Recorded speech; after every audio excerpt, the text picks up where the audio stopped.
What's good, y'all? Jay Boogie in full effect mode. Bun down is the sound. You know how we do. This is, of course, The Lounge Presents, and we're live streaming on Twitch right now. In the lounge space today, honestly, I feel like I'm not exaggerating when I say the words finally. We have one and only author of Gritty City, an oral history of Winnipeg hip hop, 1985 to 2005, Nigel Webber. Thank you. I think you said 1985. It's 1980. 1980. My bad. Yeah, very earliest days Yes. of hip hop culture in Winnipeg. Exactly. Now, I say the word finally, italicized, because I've really, obviously, I've been looking forward to this because of all the conversations we've had since we met. You know what I mean? And then after reading the book, man, remember I hit you up after reading this book and I said, man, you've given me like so much like mad smiles. You know what I mean? Just like warm hearts and mad smiles. Just fucking going. You were like bringing back all these like key moments. And I was like, wow, man, totally taking me back. Literally taking me back. And that was so dope. Absolutely. Yeah. I'm glad that that I was able to do that, and excited for that, for everyone to get that chance. The book will be out. The physical copies will be here with me in early July. So that's nice. Whenever we can start grabbing them. Nice. Now, we're going to start where we always start. We want to know how you were first introduced to hip hop culture. Yeah, that's a good question. So I got introduced to hip hop culture. I mean, I was, I came up in the Much Music era, so there was always a little bit of hip hop in that. Definitely, like I remember, not me, but my brother getting 50 Cent, Get Rich or Die Trying for a birthday kind of thing when it first came out. So it was kind of always, so there's little bits here and there, but like really but I was kind of always like, meh, I was into punk, alternative rock, the Minutemen, Jesus Lizard, Sonic Youth, that kind of stuff. Yeah. And then I really got into hip hop through my friend Charlie, who's about 7-8 years older than me. And friends of mine like worked with his sister. So he would kind of be around at parties and stuff and would put on some rap and stuff. And it just was like, oh, this is different. And eventually he slid me a tape called a mixtape called Phillies and Jays. And that first mixtape blew my mind. It was like Common Sense, East Flatbush Project, Tried by 12, Cypress Hill, Hits from the Bong. Like this was just, it was kind of speaking my language a lot more than like 50 Cent or Eminem or like Nelly, the kind of stuff I had been hearing. Yeah. Not that, now I like that stuff more, but back then it kind of wasn't catching me. But then I started hearing, the old school, golden era stuff, Brand Nubian, Gangstar, J. Rue the Damager, all that kind of stuff, especially heavy East Coast, but some West Coast for sure, Too Short. But yeah, heavy East Coast, like, like OGC, like getting into like, Boot Camp Click and Onyx, that kind of stuff. So yeah, it was all through my friend Charlie originally handing me mixtapes. That one turned into couple dozen between my friend and I that my friend Jacob and I that really got into it. So yeah. A couple of questions. First off, the Get Rich or Die Trying, is that an album you actually wanted, or was it just gifted to you? Like I said, that was my brother who got that, which Okay, is okay. funny to think about now because that's the furthest thing from my brother now. But yeah, I think he asked for it. I think he asked for it Okay. when he was like 13 or whatever. Was there anything on that album that you actually dug?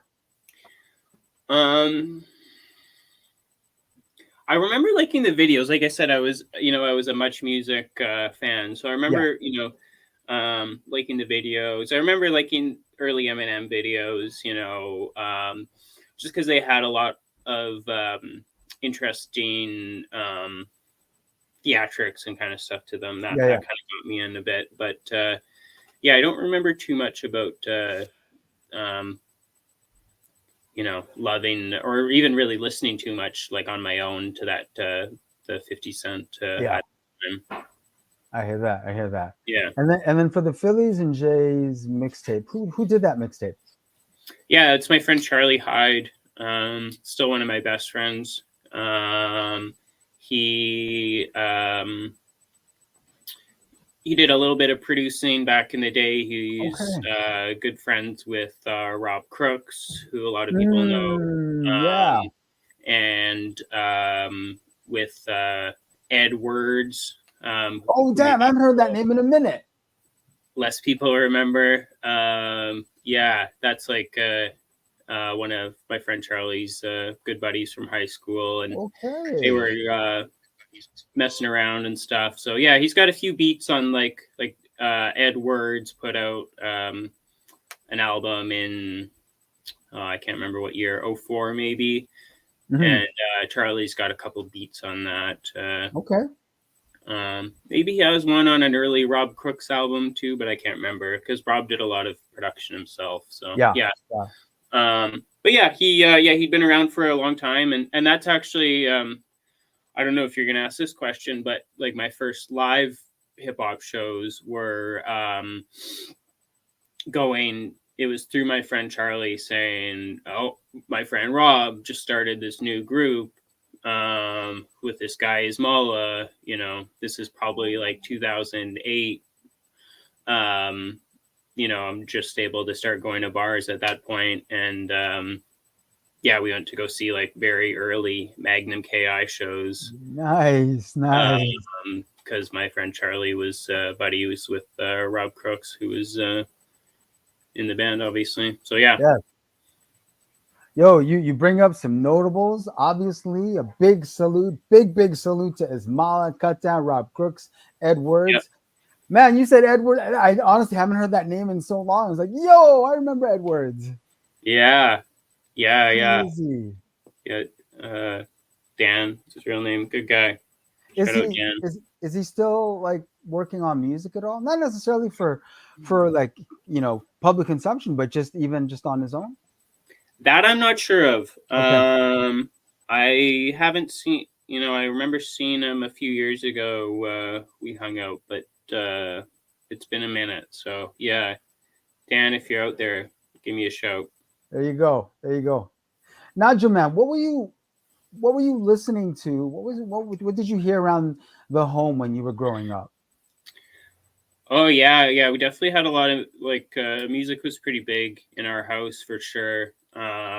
All the time. My dad has had then and continues to have a huge record CD collection. No hip hop for sure. Definitely no hip hop. The closest hip hop thing is he does have one Everlast album. Everlast, Oh, okay. Whitey Ford Sings the Blues, Yeah. kind of rap country album. Which is actually a really good album. It But is, man. yeah, but yeah, a lot of like my first concert ever was Bruce Springsteen. I still love Bruce Springsteen. Um, Not afraid to admit it. You So should. yeah, like definitely a lot of classic rock, Neil Young, Bob Dylan, Steve Earle, the band, that kind of stuff. Yeah, yeah, yeah. I like yeah, back in the day, I was going to all the like, you know, I remember when the MTS Center, I don't even know what it's called anymore, the MTS Center first opened. And, you know, yeah, it was like Eric Clapton, Van Morrison, Neil Young. I was like at all those concerts. So, yeah, a lot of that kind of stuff. But then there is a little bit, you know, there's some of the punk rock in there. You know, there's, you know, like obviously, yeah, like the Ramones and the Clash and that kind of stuff, Iggy Pop. So I was, you know, introduced to that stuff, and then, you know, like weirder, kind of more alternative, like Flaming Lips and Okay. that. And then, you know, from there, I kind of on my own was finding, yeah, like I said, the Minutemen were a huge band for me. So yeah, you know, I really got into, yeah, like 80s kind of punk alternative, you know, yeah, Minutemen, Black Flag, Jesus Lizard, you know, even like REM, early REM stuff, and Okay. Pixies, all that kind of stuff. Yeah. Okay. Dinosaur Jr. So yeah. So answer me this: what was it about hip hop that spoke to you, that you felt a connection to, that made you want to, delve in a little deeper?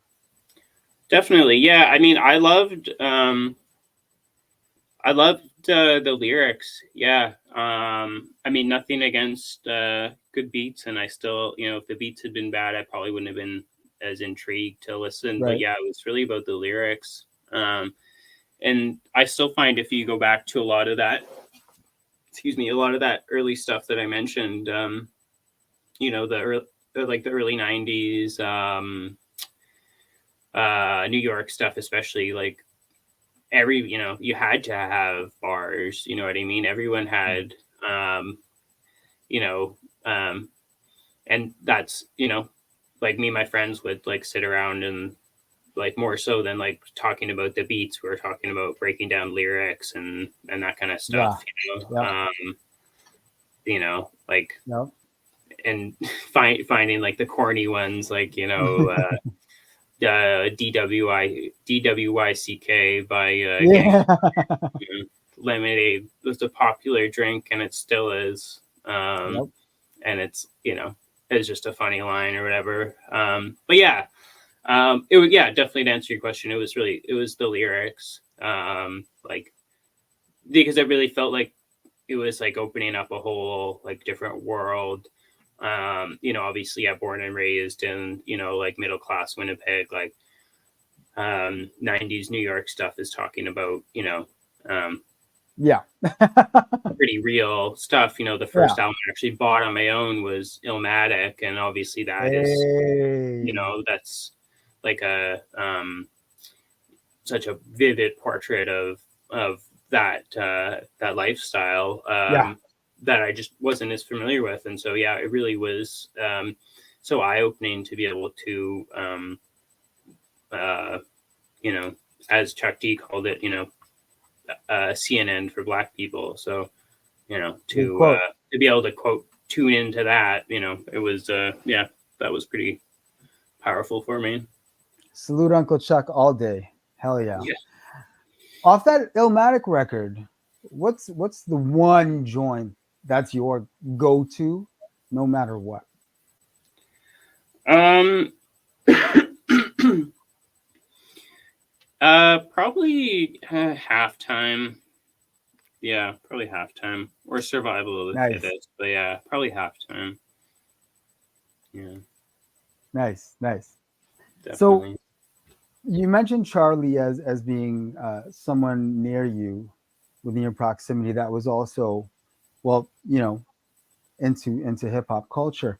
With all the other people that you were growing up around, were they all kind of discovering the culture around the same time you were, or were you, the odd person out?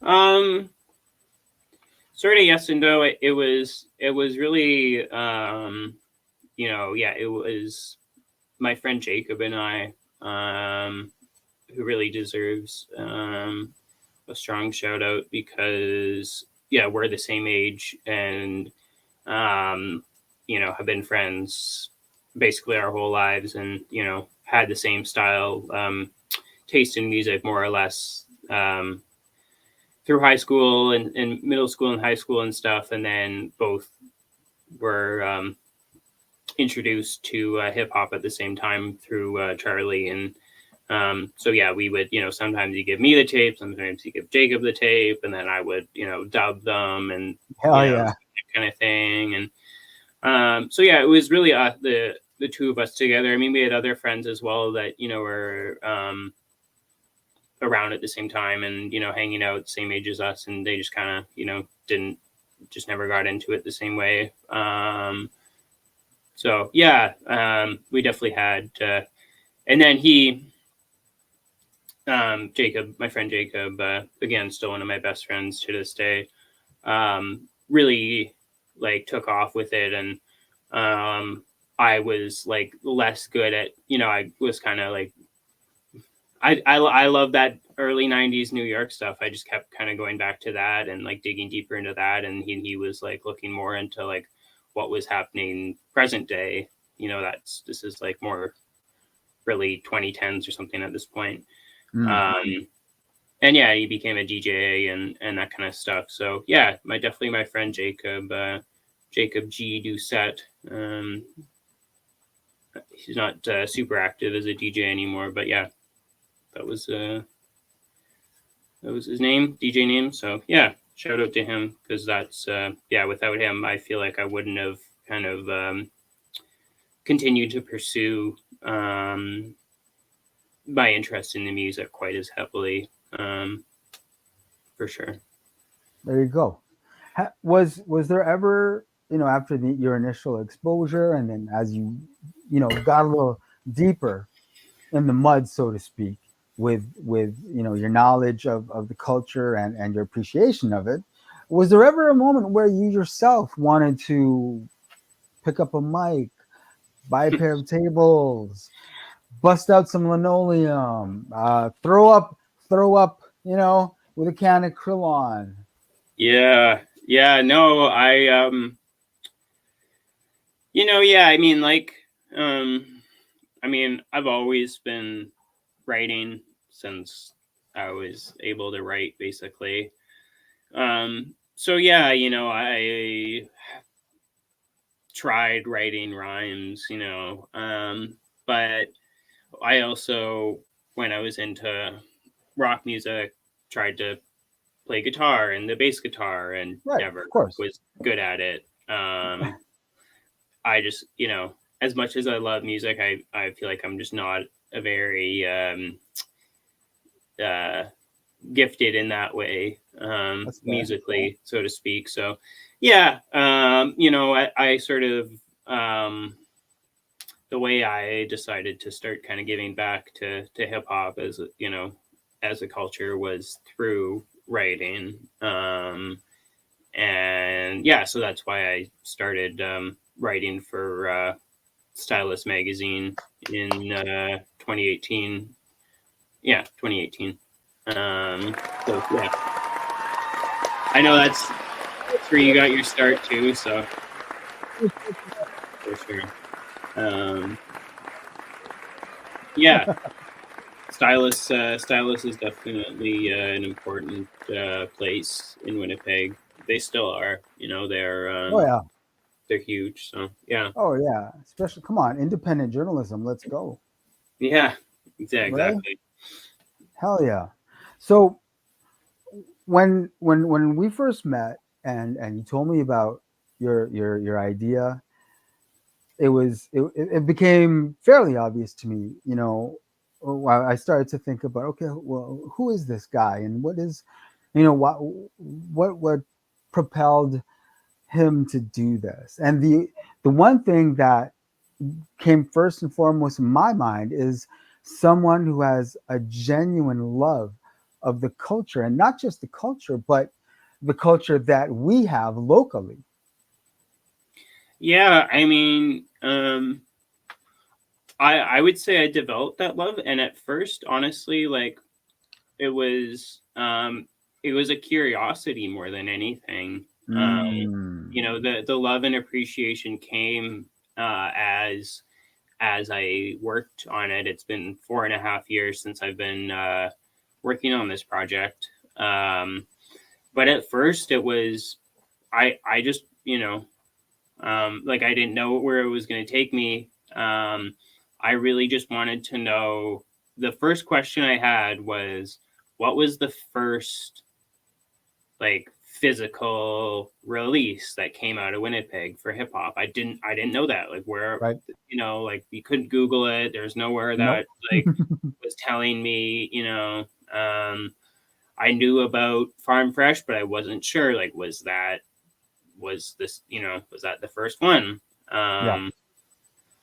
I had, I knew about DJ Bunny, and I had seen some of like, I'd been on DJ Bunny's Facebook and looked through his videos, and it's like there's stuff happening earlier. I could tell that, but it's like, what was the first like actual physical release? And so that was really how I started getting interested in it. Yeah, it was just like, I was just curious. I wanted to know, and then wanted it to be like, for the next person that comes up behind me that's thinking the same thing, how are they Right. going to find it out? Right. So yeah.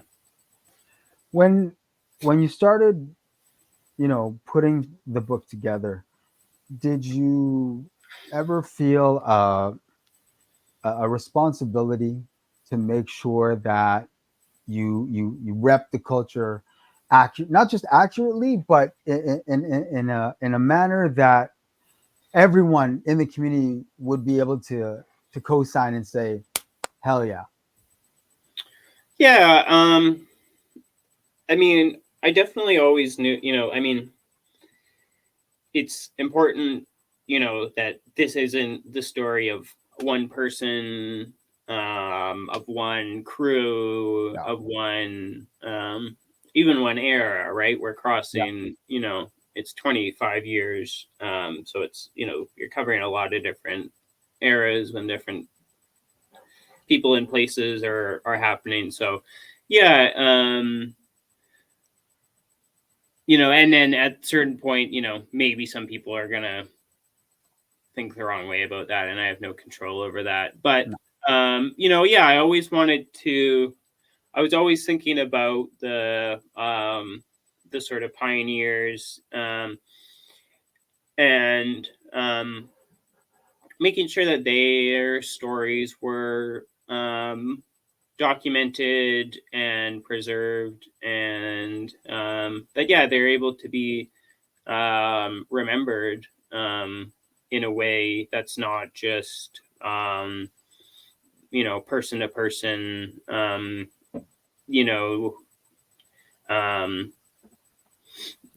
I think a lot of people still active in Winnipeg know about DJ Bunny. He's obviously the godfather, but he, there was a lot of other people there with him in the Yeah. early days. Yeah. And it shouldn't be up to just Bunny to like make sure that those people's names are preserved and documented and literally written into history. People like Grandmaster Funk, people like Alibaba, who I know you've had on your show. People like DJ Mr. Lee, Manu Mix, you know, um, Universal Sound, Ron Allen, Nick Cumberbatch. These are people that really like built the foundation of the community, and there's prior to this, there's nowhere that really kind of documented these people's stories in a firsthand way. You know what I mean? So Exactly. yeah, Exactly. so that's really the important thing to me is that those people are able to to have their history preserved in some way. I don't know if anyone has said this to you yet since starting the project, but you are you are doing something that is solidifying everything that the culture has gone through here in Winnipeg. That is an incredibly huge feat because now going forward, guess what? As you mentioned previously, the next person now has reference, Yeah. now has a reference point. You know, even if that's not where they like start and finish, for some, that's going to lead to digging even more. Yeah, absolutely. And I mean, it's a book, so there's no, there's no albums in there. It's up to you to go find the music, Yeah. which is really what it's all about, right? Obviously, again, as I was saying, not all of it got recorded in the early days, but there is still, a lot of music that's out there that, you can track down.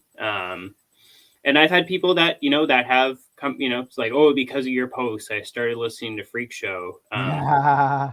or I tracked down this old Peanuts and Corn album, or or whatever it is that like that. So yeah, Mood Rough, like whatever, all that stuff is out there. You can find it. Some of the stuff is harder to find, definitely, but yeah, like a lot of it is out there, and um, and I think it sort of,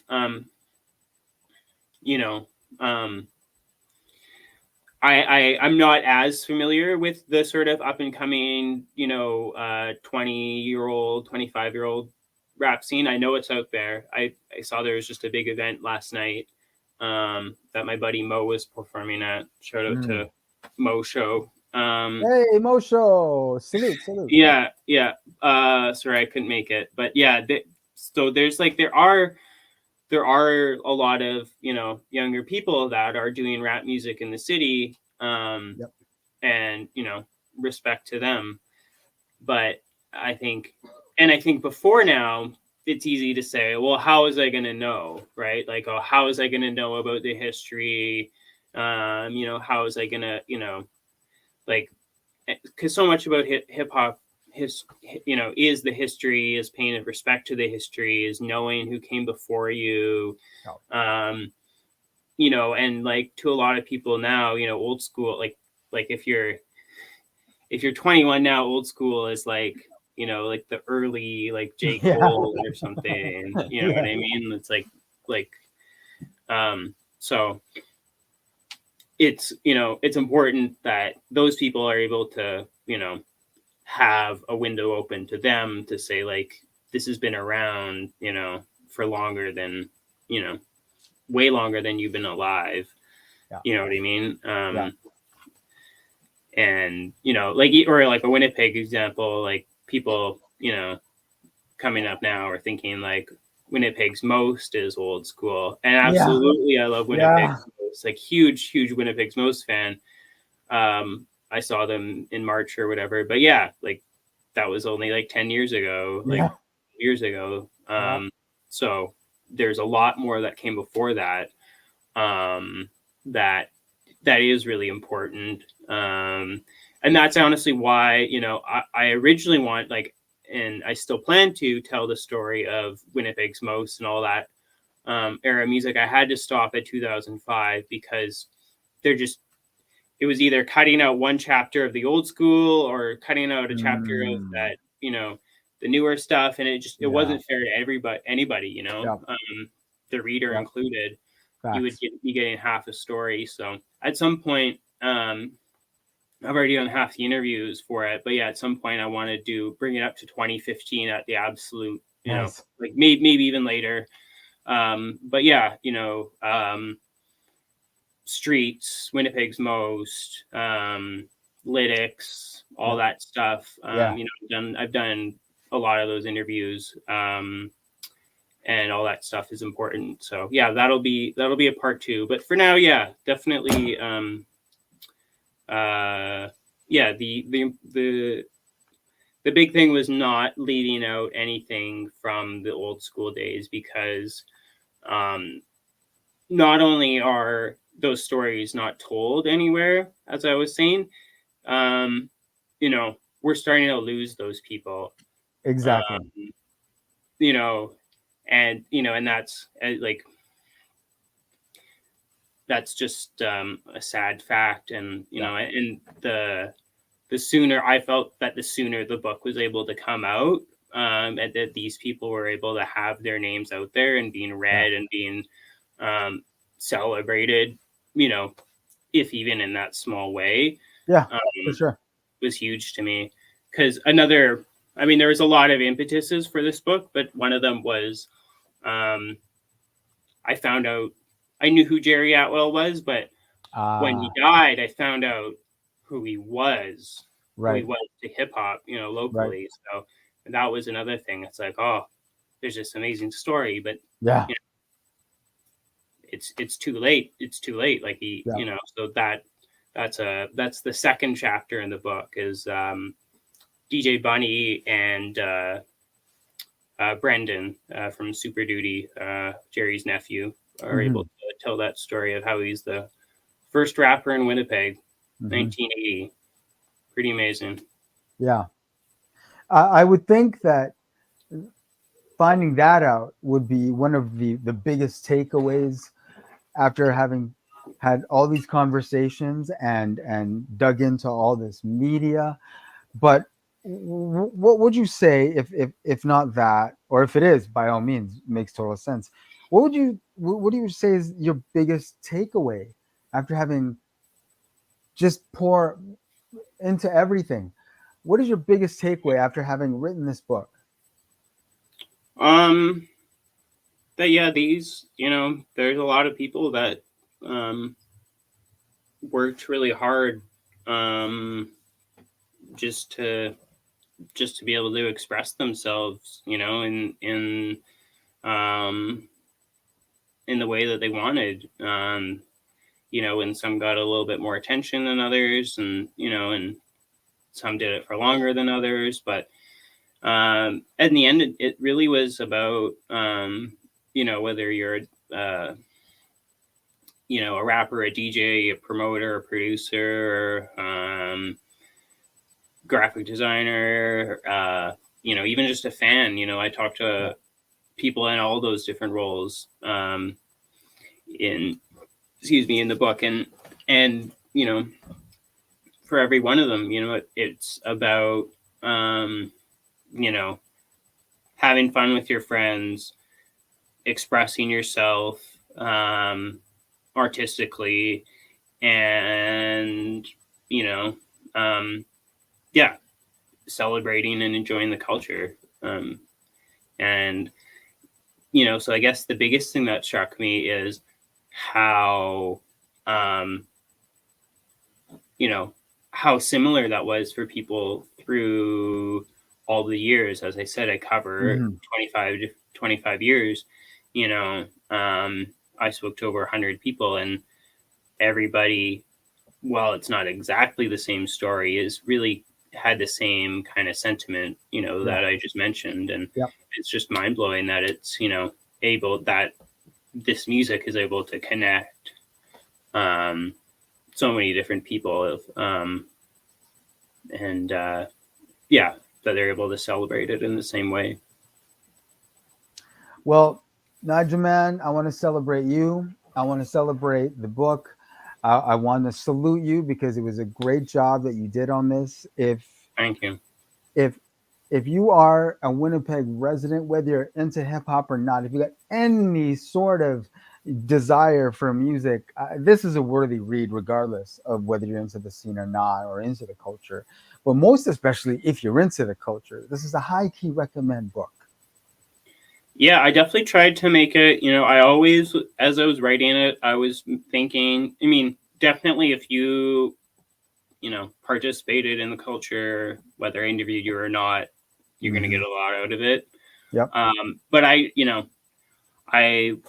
as I was writing, I was thinking about, is my mom going to be able to understand this? So my mom, who knows nothing about hip hop, is from the city, but it doesn't know anything about the scene.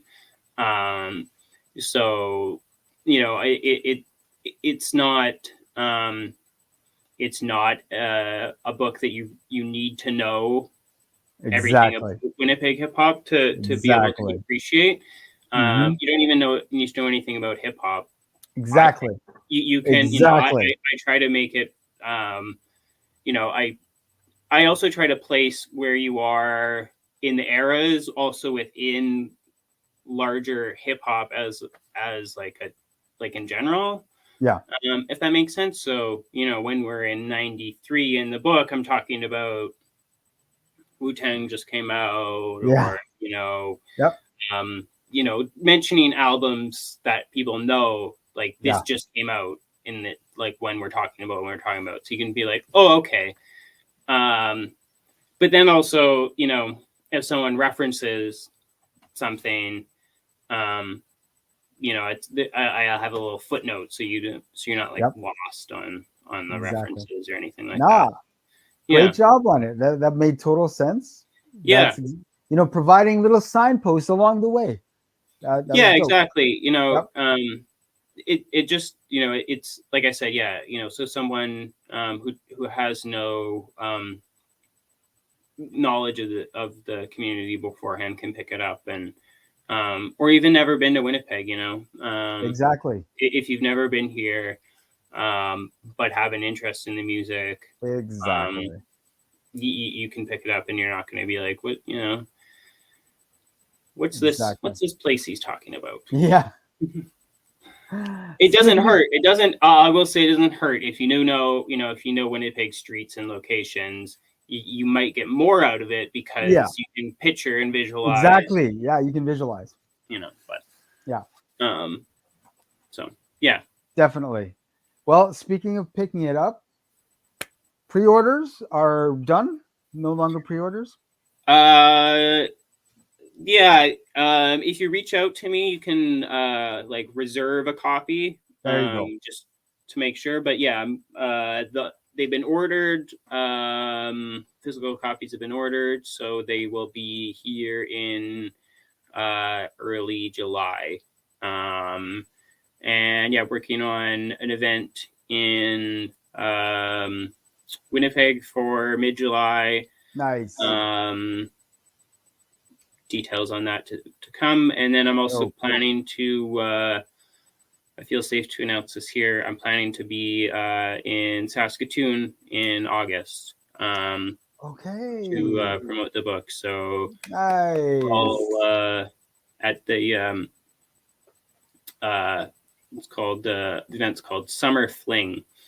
Shout out to chaps out there for including me in that.